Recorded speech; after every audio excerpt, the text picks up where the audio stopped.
नमस्कार, आप सभी का स्वागत है हमारे इस YouTube चैनल में। इस वीडियो में हम बात करने जा रहे हैं उन सभी बिगिनर्स के लिए जो जेपीएससी का तैयारी करना चाह रहे हैं और या फिर जेपीएससी को लेकर के वो कंसर्न जाहिर कर रहे हैं कि आने वाले एग्जाम को मैं दूंगा। तो इसको लेकर के उनको बहुत कुछ नहीं पता है। जैसे कहने का मतलब है कि सिलेबस क्या है, किस तरह से एग्जाम होता है, किस तरह से उन्हें तैयारी करना चाहिए ताकि उनका सिलेक्शन हो पाए। इन सारी चीज़ों को लेकर के इस वीडियो में बात करने जा रहा हूँ। वीडियो को एंड तक देखिएगा। चैनल में नए हैं तो चैनल को सब्सक्राइब करके बेल आइकन को भी हिट कर लीजिएगा और अगर कोई सवाल हो तो कमेंट्स कीजिएगा। वीडियो पसंद आता हो तो लाइक ज़रूर कीजिएगा।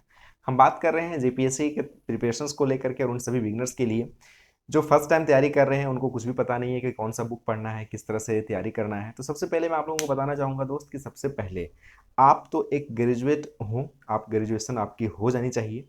और अगर आप ग्रेजुएशन के दौरान भी अगर आप सोच रहे हैं कि आने वाला जो जेपीएससी का एग्ज़ाम है उसको मुझे देना है, तो उसके लिए सबसे पहले आप क्या कीजिए कि सबसे पहले मैं सबसे पहले इसलिए बार बार बोल रहा हूँ, आप बेसिक बुक को पढ़ना स्टार्ट कीजिए। बेसिक बुक को अगर हम बात करें तो सबसे पहले क्या हम बात करेंगे, एनसीईआरटी का। और एनसीईआरटी में ही एक मेरे व्यूवर्स ने सवाल पूछा था कि सर एनसीईआरटी में सीबीएसई वाला पढ़ूं या फिर आपका एनसीईआरटी जो है स्टेट स्टेट या फिर सेंट्रल वाला। देखिए यहाँ पे एनसीईआरटी में कंफ्यूज नहीं होइएगा। एक और यहाँ पे सवाल आता है कि सर ओल्ड एनसीईआरटी पढ़ूं या न्यू पढ़ूं, ये सवाल आता है कन्फ्यूजन्स की। मैं आप लोगों को यहाँ पे कन्फ्यूजन्स को दूर कर दूंगा। सबसे पहली बात है कि एनसीईआरटी बुक को पढ़ना है, चाहे आप स्टेट वाला पढ़िए सेंट्रल वाला पढ़िए, कोशिश कीजिए कि सेंट्रल वाला पढ़ने का। वैसे देखिए स्टेट गवर्नमेंट को भी रेस्पॉन्सिबिलिटी दिया गया है कि एनसीईआरटी का प्रिंट करके आप अपने स्कूल में उसे भेजें और उसे अवेलेबल कराएं। तो इसमें बहुत ज़्यादा कन्फ्यूज होने की जरूरत नहीं है कि स्टेट वाला पढ़ूँ या सेंट्रल वाला पढ़ूँ। आप कोई भी इनमें से एक पढ़ लीजिए, लेकिन ज़्यादातर आप सेंट्रल वाला ही प्रीफर कीजिए। अगर आपको जैसे झारखंड में आप रह रहे हैं तो आमतौर पर ज़्यादा सरकारी स्कूल में जो बुक्स होते हैं वो स्टेट वाला ही होता है, तो उसे भी आप रेफर करके पढ़ सकते हैं। अब इसमें से सर ओल्ड पढ़ूँ या न्यू पढ़ूँ, कुछ भी ज़्यादा दिमाग लगाने की जरूरत नहीं है। अगर आप ज्योग्राफी पढ़ रहे हैं एनसीईआरटी से तो आप 1% ओल्ड वाला पढ़ लीजिए, कोई दिक्कत की बात नहीं है। लेकिन ज़्यादातर कोशिश कीजिए कि एनसीईआरटी न्यू जो है उसे आप पढ़िए। एनसीईआरटी न्यू जो है उसे आप पढ़िए। क्यों मैं बता रहा हूँ ऐसा, क्योंकि बहुत सारे ऐसे चेंजेस हुए हैं, चाहे वो सामाजिक क्षेत्र में हो, आर्थिक क्षेत्र में हो, भौगोलिक क्षेत्र में हो, तो उसमें से नए चीज़ों को ऐड किया हुआ है। आज देखिए वैश्वीकरण को लेकर के हो बात या फिर ग्लोबलाइजेशन को लेकर के हो बात, आई मीन ग्लोबलाइजेशन और वैश्वीकरण एक ही है मतलब, या फिर आपका ग्लोबल वार्मिंग को लेकर के हो बात, इन सब चीज़ों को भी यहाँ पे जोड़ा गया। तो यानी न्यू वाला को प्रेफर कीजिए, पहली बात। अब यहाँ पे पढ़ना कि कहाँ से कहाँ तक है सर, 6 क्लास से लेकर के 12th क्लास तक के एनसीईआरटी को आपको हर हाल में पढ़ना होगा। हर हाल में पढ़ना होगा। और ऐसे नहीं पढ़ना है कि केवल रीडिंग डाल देना है और पढ़ लिया उसके बाद हो गया सर मेरा एनसीईआरटी कंप्लीट, ऐसे नहीं पढ़ना है। एनसीईआरटी का हर एक चीज़ को, जैसे मान लीजिए 6 क्लास का फर्स्ट चैप्टर पढ़े तो उसका सारा इंपॉर्टेंट चीज़ों को आप करस्ट करके कॉपी में नोट डाउन कर लीजिए, क्योंकि ये आपका लॉन्ग समय तक चलेगा जब तक कि आपका सिलेक्शन नहीं हो जाता है।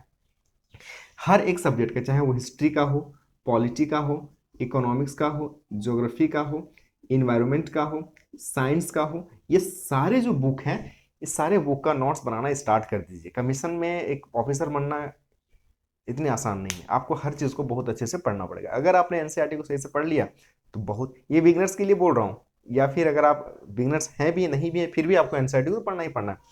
दूसरी बात हम आपसे करना चाहेंगे कि अगर आप बिगनर हैं, आपको कुछ भी नहीं पता कि सर तैयारी कैसे करना है, कि आप मुझे कोचिंग लेना चाहिए नहीं लेना चाहिए, मैं इसमें बात करना चाहूँगा कि कोचिंग को लेकर के अगर आप में कोई कंसर्न है कि कोचिंग को करना चाहिए या नहीं करना चाहिए, तो मैं आप लोगों को बता देना चाहूँगा कि कोचिंग को लेकर के ज़्यादा आप हैक्टिक या हडल्स में नहीं रहिए। कोचिंग बहुत ज़्यादा इंपॉर्टेंस नहीं है। सेल्फ स्टडी जो है हमारा, सेल्फ स्टडी बहुत इंपॉर्टेंट है। कोचिंग के आप टेस्ट सीरीज को ज्वाइन कर लीजिए ज़्यादा से ज़्यादा। अगर आपके पास पैसे नहीं है बहुत ज़्यादा कोचिंग ज्वाइन करने के लिए, कोचिंग ज्वाइन नहीं कीजिए। आजकल ऑनलाइन बहुत ऐसे रिसोर्स अवेलेबल हैं जिसको लेकर के आप पढ़ सकते हैं। जीएस में केवल अंडरस्टैंड करना है, आपको बखूबी उसको देख करके पढ़ना है, अंडरस्टैंड। आजकल ऑनलाइन में पढ़ाते भी कैसे हैं, आप कोचिंग में जाइएगा तो किताब बुक नोट्स बुक रख करके आपको पढ़ा रहे हैं, समझा रहे हैं। अगर वो चीज़ें अगर खुद के अंदर डेवलप कर ली हैं, आप अंडरस्टैंड करने की कोशिश कर ली हैं, तो कोचिंग की जरूरत नहीं है। आप सेल्फ स्टडी पर ज़्यादा फोकस कीजिए, और सेल्फ स्टडी में आपको बहुत ज़्यादा एक्यूरेसी भी आता है और मेहनत करने में मज़ा भी आता है कि हाँ मैं इस चीज़ को सीखा, मैं इस चीज़ को पढ़ा, मुझे अच्छा लगा। तो सेल्फ स्टडी, कोचिंग को बाद में मतलब केवल और केवल टेस्ट सीरीज लगाने के लिए, क्वेश्चंस किस तरह से फ्रेम करता है मेंस के लिए, ऑब्जेक्टिव के लिए, इन सब चीज़ों को लिए। ये दो बात मैंने बताया एनसीईआरटी को। सबसे पहली बात है सेल्फ स्टडी, दूसरी बात है नोट्स, तीसरी बात है नोट्स बनाते हुए चलना है आपको। चाहे हर हाल में कुछ भी हो, नोट्स बनाते हुए चलना है।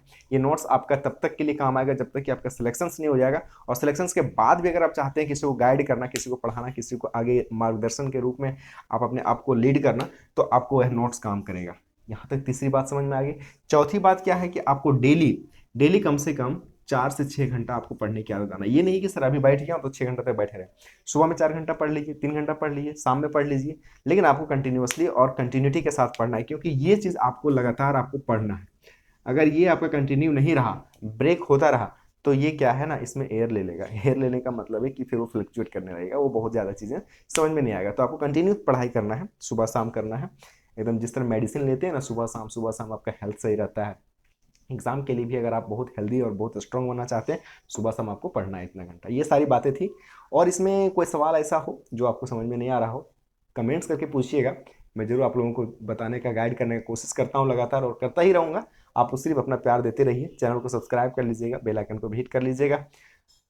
और कोई सवाल हो, बिगनर्स हैं, नहीं समझ में आ रहा है, तैयारी करने में कोई बाधा हो, कोई कन्फ्यूजन हो, कोचिंग नहीं ले पा रहे हैं, कहीं भी दिक्कतें हैं, आप बेझिझक आप हमारे टेलीग्राम चैनल से भी जुड़ सकते हैं। स्टडी प्लस के नाम से सर्च कीजिएगा, वहाँ से जुड़ जाइए। बहुत ऐसी चीज़ें हैं जो मैं थोड़ा सा भी प्लेटफॉर्म को ब्रॉड करने के लिए कोशिश कर रहा हूँ। आप लोग जुड़ते जाइए, अपना प्यार देते रहिए। मैं कोशिश करूँगा हर दम आप लोगों को असिस्ट करने का। अभी तो मैं जेपीएससी को लेकर के आप लोगों को असिस्ट कर रहा हूँ।